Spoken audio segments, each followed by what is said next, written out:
Hey guys, it's Archon. Welcome to Inferno Friday. This week, we got a lot more data mined information about Reaper of Souls, and we got an awesome blue post from Wyatt Cheng. I'm going to talk about each of those, but let's start with the data mined information. Now, this is the third batch of data mined Reaper of Souls information we've gotten from Diablofans. If you missed my first two videos, I'll link them below in the description. Basically, Diablofans has been going through a version of Reaper of Souls which has been uploaded to the Diablo 3 public test room, and they've just been taking all the files and breaking them down and trying to make some guesses about what they're working on in Reaper of Souls. This week we got some new legendary affixes as well as some new quest objectives, some other cool stuff. There's a ton of information to go through here, so I'm just going to cover the stuff that I found the most interesting, but there's a link below in the description in case you want to go through all of it. Now keep in mind, this is just the current version of Reaper of Souls that they're testing. All of this is subject to change. A lot of it will almost definitely change, but it does give us some insight into what they're thinking about with Reaper of Souls. The first thing we see here is that there's a 12 hero limit. Currently you can only have 10 characters, so it looks like they might be adding 2 more hero slots. This is something they told us they would probably do, add 1 or 2 more hero slots, probably to make up for the fact that people might want to make a Crusader, and they already have the 10 characters, so now you can make a Crusader or whatever else you want without having to delete any of your characters. Definitely a good thing. The next thing I saw worth noting was this string right here. It says, the Mystic cannot enchant socketable items. So it sounds like some items you're actually going to be able to add a socket to, but you won't be able to enchant those same items. We haven't heard anything about this yet, so I'm excited to hear what they have to say. That could be pretty cool. And right below that was maybe the most surprising part of the data mined information: stat caps. Caps on stats that you get from items, and they're pretty low. This is really surprising. I'm not really sure what it means, but for example, crit hit chance, it looks like you can only get 40% crit hit chance from items. With the natural 5, that would bring you up to 45 before any passives or legendary affixes that increase that. 250% crit damage, 25% movement speeds. What is that right now? 300% gold find, magic find. What's that now? 40% attack speed from items. This is also interesting. It says magic find. This increase is diminished for rare and legendary and set items. So I'm not really sure what that means. Looks like they might be adding diminishing returns to magic find. Maybe that's to make players feel like they're not obligated to max out their magic find. As it becomes less and less valuable, you can kind of decide where you want to fall in that range. I'm not sure. We haven't heard anything about that yet, but that's definitely interesting. Now, looking at these stat caps, they do look a bit low. As most of you guys probably know, it wouldn't be too hard to max out all of these right now. In fact, most CM wizards or whirlwind barbs are probably already getting 40 crit, 250 crit damage, and 40% attack speed on their gear. So with current itemization, this would really change things up. So you have to wonder what's going to change in Reaper of Souls. Is it going to be that it's going to be actually harder to get 40% crit chance, 250 crit damage, and 40% attack speed? Are the stats on items going to be lower? Or do they just assume because you don't have the auction house, it's going to be a lot longer before you can hit these caps?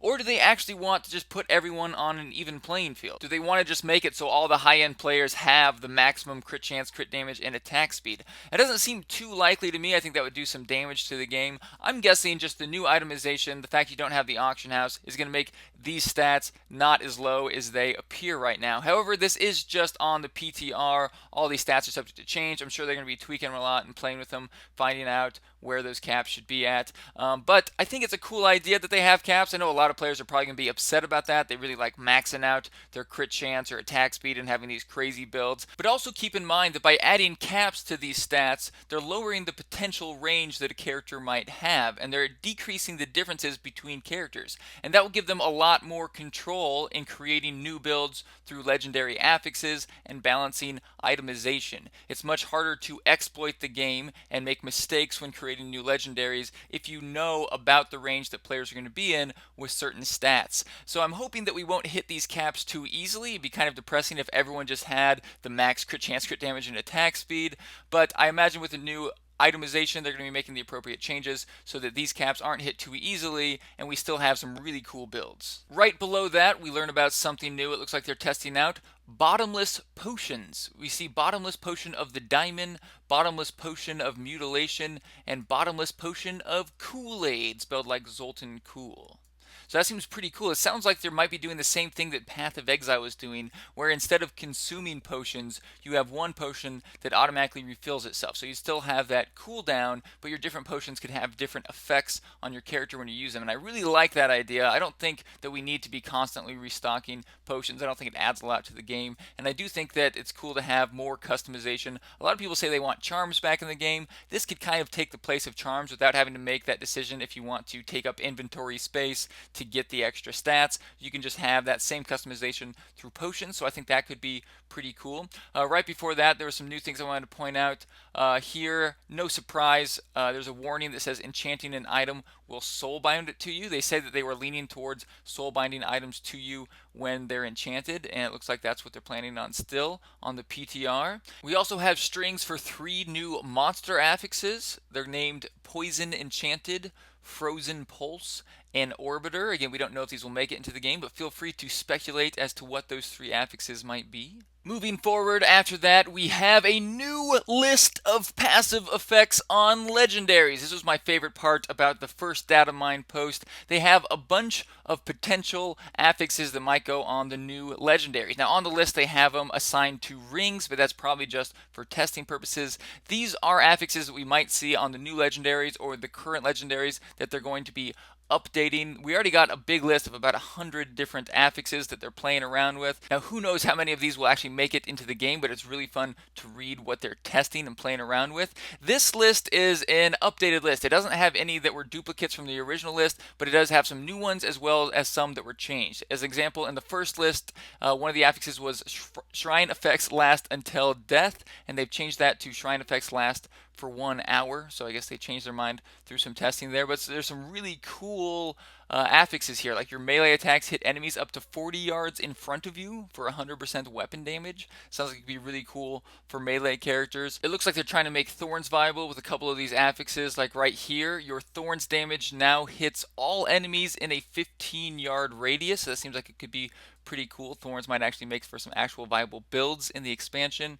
A lot of really cool affixes here. You definitely got to read through the whole list. I don't have time to cover them all. But this one here, Drinking Kool-Aid, which was that bottomless potion we heard about earlier, allows you to burst through walls summoned by Waller elites for 5 seconds. I thought that was pretty cool.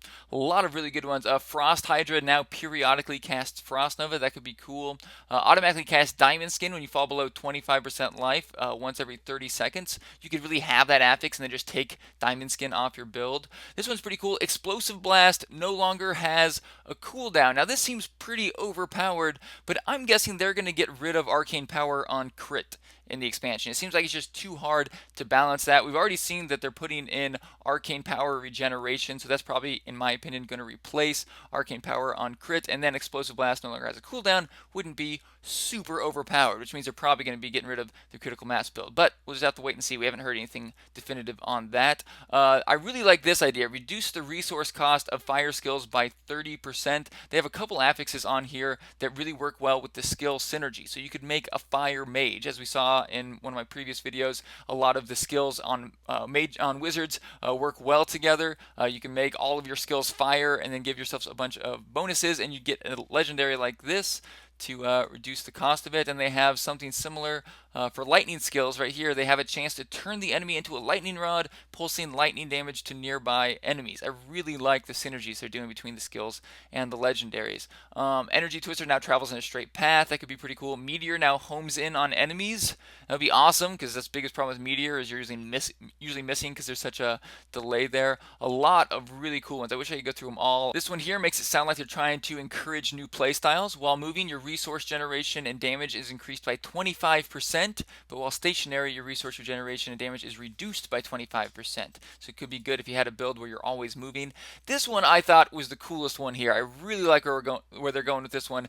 Gain a death aura that deals 1,000% of your life per second to enemies within 20 yards, but your life per second no longer heals you. I think that is so cool, the synergy they're making there between the legendary and your itemization, where you're actually going to be stacking life per second, but not to heal you, to do damage to everyone around you because of this legendary you have. I love that idea. I really hope they do more of this, where they take a stat from items and make it do something different so that you can really build a character all around this one legendary. You can have a whole build around this legendary, and it's not the only one. There's dozens of legendaries they've listed so far, which really would create brand new builds. I think that's such a cool idea. Hopefully the builds are somewhat balanced, but even if they're not, as long as the more overpowered builds contain items which are harder to find, maybe 2 or 3 items that are harder to find, then it's fine. Your character will go through a lot of different builds. Instead of just getting to max level and then using the best build forever, you get to max level and you use a good build. And then you find a few legendaries, you get a better build. You get a few more legendaries, you get a better build. Your build's always changing and you're always getting closer and closer to that build that you really want. I love that idea. I think it'll make the item hunt so much more fun.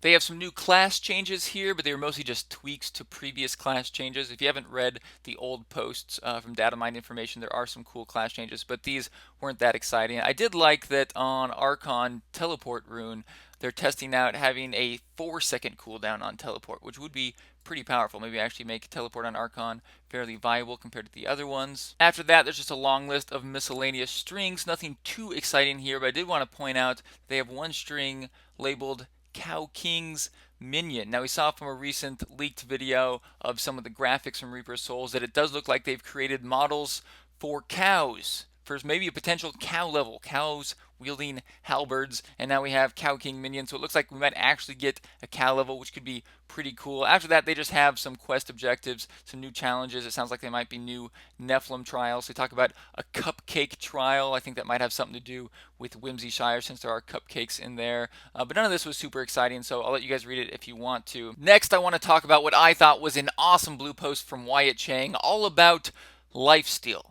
Now, he never actually mentions lifesteal at all in the post, but I really do think it's all about lifesteal. The problem he's talking about is that currently players' health is constantly dropping from full to empty, back to full. It's just shooting up and down really quickly. We basically gear up so that we're not getting one-shot by things because we know our lifesteal is going to shoot us back up to health so quickly that as long as something doesn't kill us, we're fine. We're going to be at full health immediately. And all these small attacks all become very negligible. And things like Poison Nova, when it used to do much less damage, wasn't that effective because our lifesteal would just counteract it, and that's why they had to buff it. And it's making it real hard to set the pace of combat in a way that's enjoyable. We're actually having to make decisions about when to engage enemies, when to avoid attacks, how to respond to different attacks. Instead, we're just rushing in and trying not to get one shot by anything. And so he talks a lot about that. It's a really good post. Please read this if you're interested in it at all, because I really like it, and he makes a good argument for why they need to change some things around. And at the very bottom here, he says, ultimately, defensive stats will play a role in all of this. If some life regeneration, damage mitigation, or gasp life on hits